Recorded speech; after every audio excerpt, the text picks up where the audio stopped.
This video is designed for the power users, so if you're a beginner, you may want to skip it because it will be a little bit overwhelming with all the shortcuts I'm going to show. But here are the ways that I use Photoshop to zoom and navigate. I'm on the Move tool, and I hate extra clicks, so I don't want to change tools. Holding down Command and Spacebar together in most all Adobe programs temporarily changes you to the magnifying glass tool. If I want to zoom into his hand here, I'm holding down Command and Spacebar on the Mac or Control and Spacebar on Windows. I click and drag up and it zooms in. Keeping Command Spacebar or Control Spacebar held down, click and drag down to zoom out. Now, if you don't have extra VRAM or an accelerated video card, this may not work this way. There are a few options that only work when you have video RAM or an accelerated video card. On the zoom tool itself, starting in CS6, they added a new option called Scrubby Zoom. With the Scrubby Zoom, I can uncheck this and make Photoshop behave the way Illustrator, Acrobat, and InDesign do, since I live in those programs daily as well. Turning off Scrubby Zoom allows me to do a marquee zoom, always starting at the upper left corner. This is what a marquee zoom is. Clicking and dragging over the whole hand when I let go will zoom to that exact area. Clicking and dragging over the thumb will zoom exactly to the thumb. And Command 0 or Control 0 will fit back in window. I'll go back to my Move tool, and now this zoom tool is permanently changed to not do the new scrubby zooming. As a Photoshop and Illustrator and InDesign user, scrubby zooming isn't the same in other applications, so I'm more comfortable with it off. But if you're a Lightroom user or you just live in Photoshop, it is more helpful and more efficient having it on because it does zoom to the exact spot as you click and drag up, and it'll do something that the regular zoom tool without the scrubby zoom won't do. As you click and drag down, it'll zoom out. Let me show that. So scrubby zoom on, click and drag up on this eye, it zooms to that spot. Click and drag down, it zooms out. That's what you can't do without scrubby zoom. I'll turn it off, go back to my Move tool, use Command Spacebar or Control Spacebar to click and drag and zoom in closer to his face, keeping Command Spacebar or Control Spacebar held down the entire time. Single clicks also work with Command Spacebar or Control Spacebar held down, and when I let go of Command Spacebar or Control Spacebar, I see my Move tool. On every tool in Photoshop, with the exception of the Type tool and entering type, Spacebar is the hand.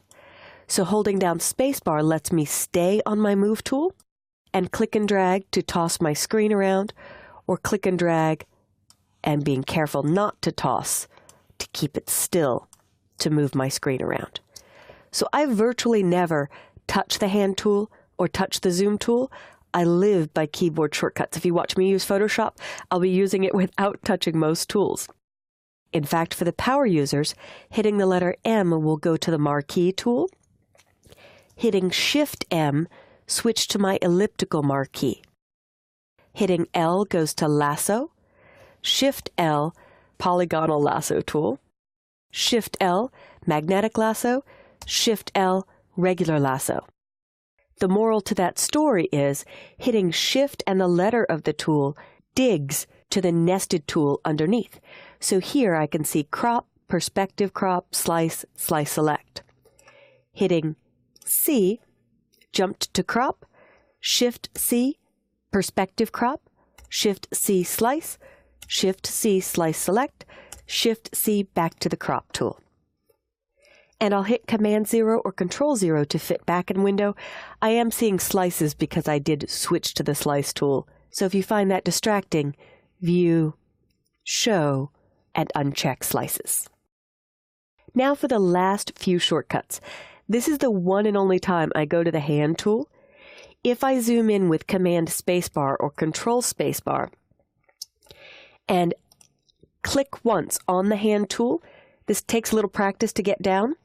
This is a super secret power user trick, and again, it might only work if you have the accelerated video card or extra VRAM on your machine. They're about $100, really worth the investment if you use Photoshop at all. Maybe less than 100 actually. I hold down H while on the hand tool and click and hold my mouse, and this is called bird's eye view. Go to his left thumb, let go of the mouse, but not the H on my keyboard. Still holding down H, click and hold, and move to his nose. Let go, and I'm zoomed in. Click and hold, go to his bow tie or scarf, let go, click and hold, I'm back out. So bird's eye view jumps to any given spot based on my zoom level. And the entire time I'm doing this, I'm holding down the H key. I do not let go until I'm ready to hit Command 0 or Control 0 to fit back in window. Now the last thing. If I wanted to create type running along the left side, it can be painful to rotate your head to the left to see the type running up this side of the image. So if I grab the type tool and I type Chef Tony, and I want that to be sideways, I would go to my Move tool and rotate this, or I can choose Edit, Transform, Rotate 90 degrees counterclockwise. Now if I want to edit Chef Tony, it's difficult to see. So under the hand tool is a Rotate View tool. When I choose the Rotate View tool, I can click and drag and simply change the rotation of my monitor. Now use spacebar to get into the Chef Tony area and Command plus or Control plus to zoom in. Spacebar to move, Command plus to zoom in. Click back on my type tool and triple click to select Chef Tony, and I might change this to Chef Bob. So editing text is far easier if you use the Rotate View tool. Double-clicking on Rotate View resets my screen, and to see that better, I'll hit Command 0 or Control 0 to fit back in window. Now I can go to the Move tool. Now I can move Chef Bob down here, and if I wanted to, I could play with that type by triple-clicking. I hit T quickly to switch to the type tool. I'll make it huge, and I'll show you some more typography stuff later in the show, but my last favorite keyboard shortcut trick, I hit the up arrow or down arrow after clicking on the font name, and it goes alphabetically through every font on my system. This also works in Illustrator and Photoshop. It did not used to work in Illustrator CS5, but that's one of the new features of Illustrator CS6. I absolutely love the feel of this because I want more of a casual font that makes me think of Italy to format Chef Bob. And now I can look at it in the actual text with the text selected. I don't have a great selection here, and I try to avoid brush script, so we'll just go for a fancy one possibly, or maybe a casual one. When I'm finished, I'll click the Move tool, and I can move that around. So this has been your tour of Kelly's favorite keyboard shortcuts for zooming and navigating, and a couple super secret tricks, including the Rotate View tool nested under the Hand tool.